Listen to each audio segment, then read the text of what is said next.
This is a download from BFM 89.9, the business station.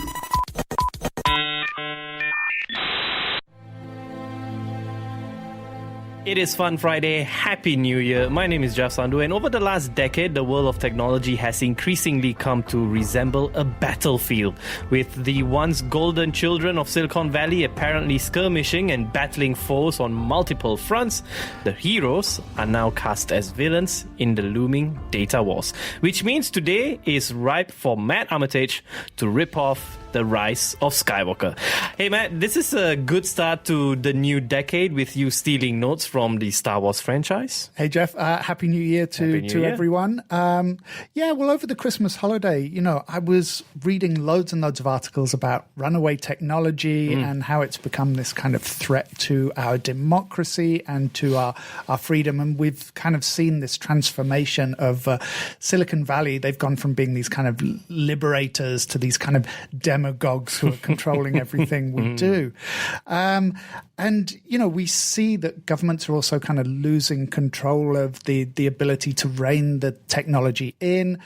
People are getting very, very worried about, what they see as being rampant surveillance capitalism. So this idea that we're all being watched and that the data points are being turned into money and profits. So there was so much doom and gloom over the Christmas period, sort of reading the kind of tech pages. No, they're all topics that you've spoken before at length on this show. No, that's true. I mean, I'm not knocking the actual truth in any of the pieces or the importance of understanding what's actually in them. It is important to understand this kind of dark side of technology and the potential of where we might be headed. Is that where the Star Wars analogy comes in? Well, kind of, and also because it's a nice way to ease us into 2020. If you think of digital technology in the early noughties as being, the first rush after the empire fell, technology represented kind of people power, enabled people to bypass traditional news information. We were suddenly able to post our own information about us, our lives, our opinions on things. We saw the rise of citizen journalism. We saw the blossoming of freedom and independence movements around the world, again, based around these technology platforms. And people were suddenly able to bypass very tightly controlled state information networks. And they could actually create their own information sharing networks that ran parallel to those.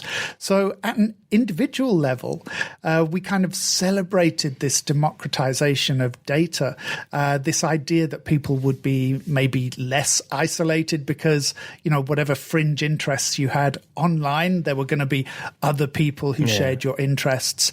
And we also saw it sort of coming into the government sphere as well. So governments and city councils, they committed to these kind of open governance platforms and they started sharing all kinds of data. But what we didn't kind of foresee was that this first flush of freedom would turn into something that was a bit like, Star Wars, the First Order. How do you think it happened? Well, we do a lot of these things to ourselves. We've spoken at length about how our freemium models have contributed to this system. It was an active or sometimes even a passive choice that many of us made that was directly to make our digital and online experience cheaper so that we could get services for nothing. But the other point is that I think a lot of these things happen by degree. Google going from not being evil to bidding on US government defense contracts. These things are things that happen gradually. It's also that change in interpretation. I mean, we've seen the word privacy have numerous meanings depending on how it's used, and freedom does as well. Freedom seems to have gone now to mean that it's the freedom of companies to do as they choose rather than the freedom of their consumers. All right, so that's where we are with Supreme Leader Snoke or the resurgent Emperor Palpatine? Well, apologies to listeners who aren't Star Wars fans or foreigners. One of the positive aspects of all those negative technology articles is the fact that we have started to realize what's happening around us. I've been banging on about unsustainable freemium models for years and years. So have a lot of other people. people talking about how we're willingly giving up our privacy. And apart from a very few people, the majority of people that we kind of spoke to, they thought we were scaremongering. But now you see people are scared. They're very tired and they're mistrustful of a lot of technology. It's the tech backlash. Well, yeah, going back to the Star Wars analogies, this is the scene towards the end of Rise of Skywalker where the Spoiler alert, don't need? No, you don't need a spoiler alert. If you haven't watched it already, you're not going to watch it. You're obviously not interested. Okay, yeah. So a call goes out to from the Rebel Alliance to the rest of the universe, and the ships sort of appear. So I can't remember if it was in The Force Awakens or Last Jedi, but the rebels put out a call for assistance in that movie and nobody actually came. Yeah. So I think that's where we are now, sounding the alarms that one last time, and people are finally answering the call. Where does that leave us? Well, that's a really good question. It's the problem with any kind of backlash. People tend to go fundamentalist, but they can go off in really weird directions. So all tech can suddenly become no technology. And as we've seen from the measles epidemics this year, turning your back on science and going back into that, Middle Ages hole can have really deadly and devastating consequences. Isn't that more scaremongering, the idea that we turn our back on the digital era and embrace the past? Well, it's really kind of unlikely, but it's not actually unprecedented. This is an often quoted example. A lot of citizens in the Roman Empire enjoyed clean drinking water and sewage systems. But after the Roman Empire fell, most of Europe's citizens lost access to that clean drinking water for over 1,000 years. I mean, they didn't get it again until the kind of late 19th and early 20th centuries. So look where we are now. We have all of this technology, yet my wife contracted typhoid in the middle of last year. So it does seem that we're only an epidemic or two, coupled with maybe a couple of natural disasters, away from that kind of societal collapse. But only if we turn our backs on science and medicine. Well, yeah, but that mistrust is already there. So conspiracy theories that vaccinations for kids are unsafe have already gone mainstream. They share screen time with genuine science in the name of balanced reporting. The same with climate change denialism. So even while Australia burns and the world fields an ever-increasing number of extreme weather events, we still support these conspiracies. Because doubt isn't choosy. When you start to place some facts under threat, you essentially threaten all facts. If you believe that vaccines cause harm and that the research findings supporting those vaccines, or rather supporting your version of the truth about those vaccines, are being suppressed by, say, unscrupulous governments, or you believe, as happened in some countries, that UN vaccination programs were part of a scheme to sterilize and eradicate those people, it's only a short jump to believing that all science-based medicine is fake, that ultrasounds are really irradiating you and sterilizing you, that MRIs are influencing your brainwaves and controlling your thoughts, and that fluoride in the water supply makes you more susceptible to mind control. But there are plenty of documented examples of, for example, pharmaceutical companies marketing drugs that turned out to be dangerous. Well, yeah, and that's a huge part of the problem, because it's the erosion of trust in the people who control or wield that technology. It's like that gradual erosion of trust in companies like Google. And I don't know, maybe it has something to do with scale. It's easy for a small company to care about its users, but a big company will probably care more for itself and about maintaining its position. It's great to disrupt, but a nightmare to be disrupted. So the people who do the disruption, once they become the winners, they start to build their own castle walls. But we shouldn't start to conflate this behavior with the technology itself. So going back to that idea that technology is neutral. Well, of course, we know that technology isn't neutral. Technology is often a driver for change, so it can't be neutral. It shapes its environment. It influences all the things around it. When you introduce a new technology, things are never quite the same again, even if it is just the stupid smart salt shaker. But we shouldn't confuse the technology with the people who control it. And that's really what I want to have a look at after the break. How do we change that balance? Have a look at how we can change things for the better. So if the last decade was about us losing control of technology and information that we thought was going to empower us and improve our lives, how do we turn the next decade into the roaring 20s, a decade where we assert our ownership and actual control over these advances? All right. After the break, starting 2020, right, according to MSP, BFM 89.9. Best for money. BFM 89.9. Welcome back to MSP. My name is Jeff Sandhu, together with Culture Pop's Matt Armitage. Now, before the break, we were talking about people's growing unease with technology, or more specifically, the companies controlling it. So, Matt, if we want change, what's the first thing we should do? Learn to code. Simple. No, I mean, if you're like me, you're too old or too lazy, I'm possibly one or both of those things, at least make sure your kids know how to code. Is there much point? I thought you argued that AI will do most of the coding within a few years. Well, that's very true. It's not so that you can put it to that much practical use. In the first 2 decades of this millennium or century or whatever you want to call it, I think part of what we've seen happening with this disconnect with technology is down to a lack of understanding.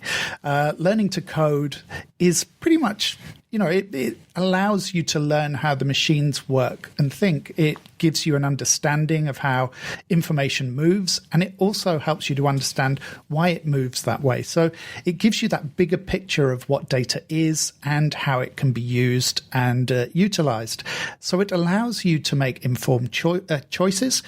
You come from this position of knowledge rather than what we tend to do now, which is blindly just tick and accept the EULA, the end user license agreement on any service that we subscribe to. Is there any area that tech knowledge won't be a requisite?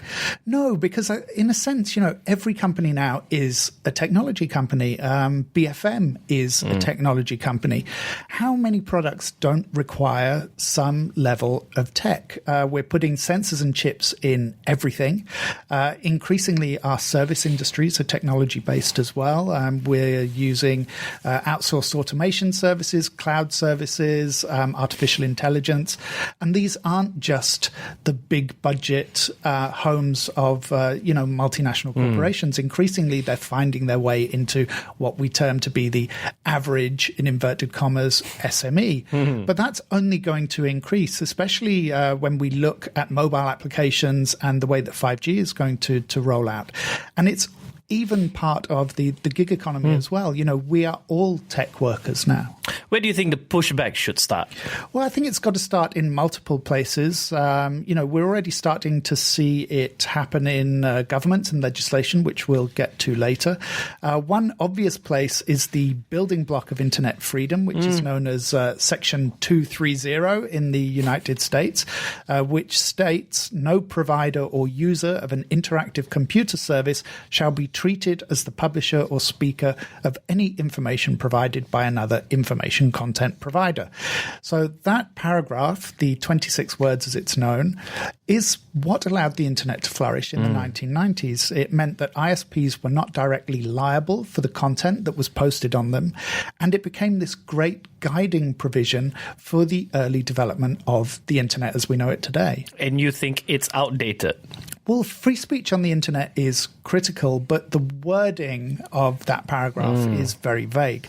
And one of the consequences is that it's enabled sites to moderate the content that they feel like moderating. Now, some of that they do for moral reasons, some of it for ethical reasons, some of it because it keeps their customers, their users actually glued to the screens, but often it's for commercial reasons. When you have a major social media company announcing that it won't remove demonstrable falsehoods by politicians, that's a worrying position to be in. And you see people putting aside truth and fact in favor of conspiracies and lies. And for a lot of people, there's no way to distinguish between these two. So I think it is time to revisit those provisions because the technology moves so fast. So we have to have the rules governing it, adapting as well and going under periodic review just to keep pace. And you think we need more transparency? Yeah, because we're about to go into this age of artificial intelligence that we simply won't be able to understand, that we won't understand why it makes its decisions. So now is the time to fight back against the algorithms before they move out of our grasp forever. Because all of this customization of content is great, but the endless customization just creates a feedback loop. I mean, I went to my YouTube today and I just have police reality shows on it now because that was what I was watching over the Christmas period. We don't see the same information of each other. So every new piece of information reinforces what we think we know, which to me is that Australian cop shows are the center of the universe. So it just hardens our positions. Which is why you think it's okay to marry robots. That actually has more to do with certain deficiencies in the way my brain processes emotion. And I do understand I'm an outlier there. But one thing I picked up on is from one of the more positive articles of the Christmas period, an article we're actually going to talk a bit more about in Geeks after the break. It was a piece by Douglas Rushkoff in The Guardian. And it echoes some of what we say on the show, especially about the importance of history. Not just ancient history, but recent history. So we have a lot of trouble sifting through information in real time and establishing facts. And that's something we can use technology for. Yeah, because we can use technology to mine that information for truth. So technologies like blockchain that we usually talk about more in a fintech scenario could establish lines of information and truth. But more importantly, they identify where that flow of information diverges from the truth. The democratization of truth? Yes, the democratization of truth and information. That was the model we were sold of the internet in the early millennium. But the companies grew too fast. They became too big. They became the gatekeepers and the curators rather than just tools of access. And now their algorithms have the power to influence and potentially even determine what we believe to be true. So decentralized advances like blockchain and hopefully micropayment systems to independent content makers like podcasters could help to turn that around. And lawmakers? Well, the EU instituted its GDPR, General Data Protection Rules, a couple of years ago, and countries worldwide are now starting to understand this technology company overreach. Google buying Fitbit and bringing yet another huge data source into its ecosystem raised a lot of eyebrows for people. Facebook trying to become not just a payment gateway or a retailer, but an actual currency in the form of Libra. That's had pretty disastrous consequences so far. The threat of government intervention and control has seemed to scare off a lot of Facebook's institutional partners in that particular project. But are we seeing actual legislation? Well, we're seeing it more at the state level in the US. One report I read suggested, I think, 150 separate pieces of state legislation last year to regulate different areas of technology in the technology companies. California is leading the way. In many ways, it could be a test territory for how protections for gig workers and data privacy could be enacted and rolled out on a larger scale. So California passed the Consumer Privacy Act in 2018. That comes into force in January.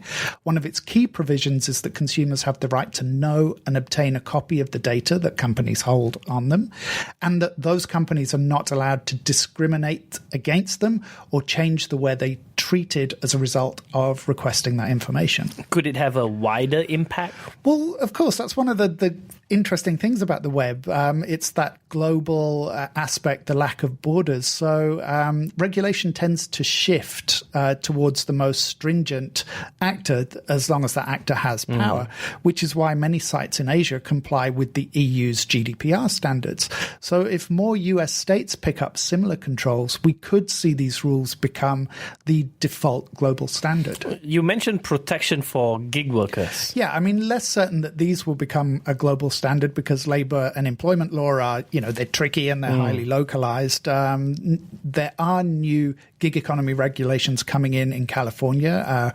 Proposition, I think, AB5, again, that should be come into force sometime in January 2020, which will give many gig workers the same kind of rights as full-time employees. They get paid sick leave, caps on hours, paid leave, termination protections, etc. But companies like Uber, as well as some freelancer organization, are fighting back against the proposition as it's currently worded. But despite that, we are definitely seeing more employee activism, especially over the last 2 to 3 years. We've seen strikes at big technology companies. We've seen strikes by gig workers.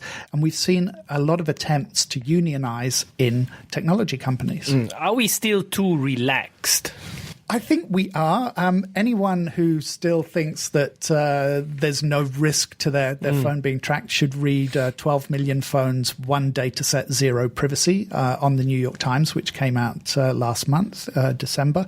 It shows how much data can be gleaned about a person just from location tracking on a smartphone. But one of the big changes of tech and automation is that there are now many fewer blue-collar workers in developed nations. White-collar workers are effectively the new blue-collar workers. And as has been shown with Google and Amazon workers, technology workers are becoming more activist. We talk about business as though it's a singular entity. Is there a place for non-Silicon Valley businesses in regaining control of tech? I think so. We forget that there are huge amounts of money outside of these Silicon Valley technology industries, the so-called traditional industries, and their power and wealth is also at risk. Amazon is a threat in retail, medicine, health, insurance, credit, finance, perhaps even education. Google is moving into property development and infrastructure, and all those companies are pulling apart the traditional income base of the big, powerful media industries as well. So in the same way that politicians on both the left and the right oppose the power of companies like Facebook, Google, and Twitter for their perceived biases against their particular brand of politics, so there are plenty of cash-rich industries with expert lobbying operations who don't buy into the vision of the future of people like Jeff Bezos and Mark Zuckerberg. So empowering us may not be their primary goal, but in terms of being, a common enemy or bringing that common enemy to heel, we may end up being unintended benefactors. Have these tech companies become too big to fail? In a sense, they may have become too big to govern. Certainly, a lot of them are too rich to fine. You can throw any amount of fines at them and they just absorb it. But they're not yet so intertwined into the global economy like the banks that their failure is a threat to that global economy. But, it is that word yet. If Facebook or Instagram disappeared today, we'd jump onto another social media platform. Advertising money would flow to whatever other places we visit online instead. There are alternatives for all these companies. So they could fail and the internet would just keep on trucking. What about the bright spots? Well, we're going to look at the predictions, not just for 2020, but the whole of the new decade next week. So we'll get to the bright spots next week. There's so much on the horizon. We've got the extension of CRISPR, gene and biotechnology. We've got this unfolding food revolution. Yes, I'm going to come back to my man-made meat. We've got the untapped potential of the blockchain. And as I said, this growing sense of awareness amongst users of technology as well. There's a youth demographic explosion as well, which could blow away the kind of older generations like myself. Hurrah! So, I'm cautiously optimistic, I think, about the coming decade. The Skywalkers are rising, and I can feel their force. Shamelessly stealing Star Wars notes for the first episode of the new decade. We'll be right back with Geek Squawks after this, BFM 89.9. Thank you for listening to this podcast.